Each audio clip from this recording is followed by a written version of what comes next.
বন্ধুসকল নমস্কাৰ আশা কৰোঁ আপোনালোক সকলো কুশলে আছে বন্ধুসকল আজি আপোনালোকৰ সৈতে এই সময়ত জনাবলৈ লৈ আছো চাওক নতুনকৈ অৱসৰ হ'ব লগা কৰ্মচাৰীসকলে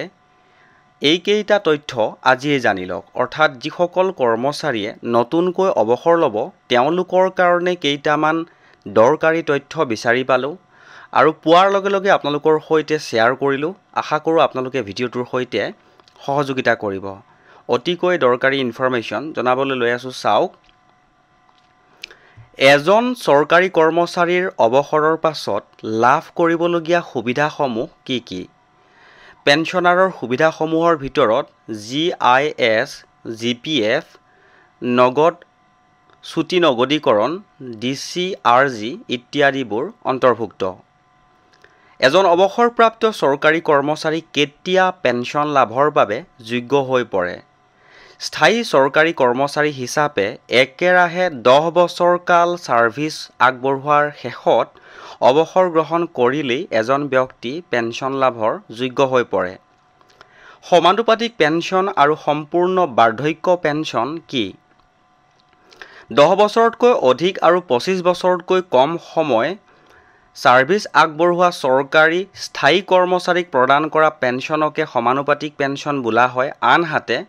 সৰ্বোচ্চ হিচাপে নিৰ্ধাৰিত সময়ৰ সেয়া হ'ল 25ৰ পৰা 33 বছৰ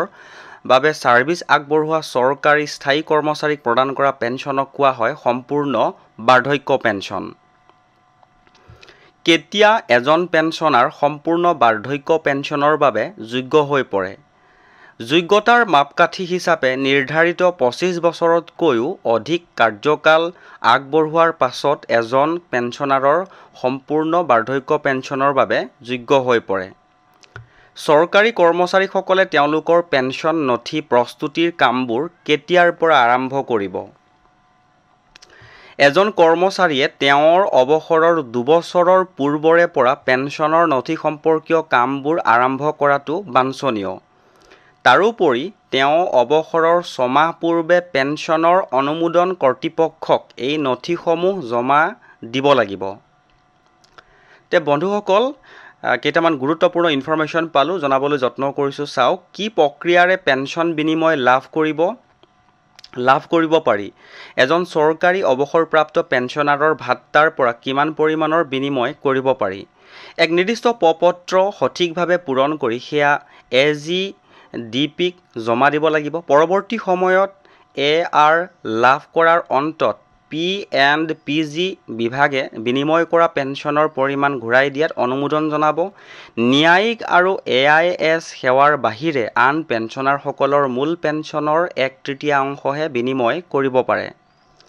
পেঞ্চন বিনিময়ৰ অনুমোদনৰ পূৰ্বে এজন পেঞ্চনাৰ চিকিৎসা পৰিষদৰ সন্মুখত কেতিয়া উপস্থিত হ'ব লাগিব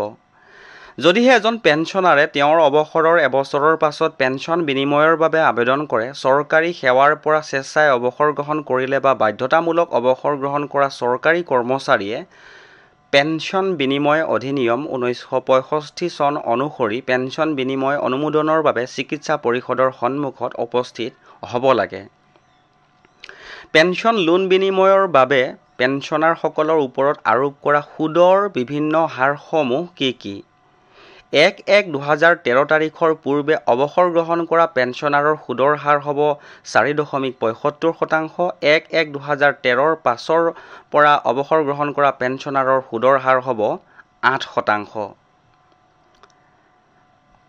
ROP 2016 অনুসৰি বাৰ্ধক্য পেঞ্চন আৰু পৰিয়াল ভাত্তাৰ সৰ্বোচ্চ পৰিমাণ কিমান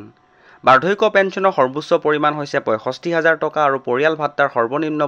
পৰিমাণ হৈছে 5,500 টকা তে বন্ধুসকল কেইটামান পেঞ্চনৰ সৈতে জড়িত গুৰুত্বপূৰ্ণ ইনফৰমেশ্যন পালো বিশেষকৈ যিসকলে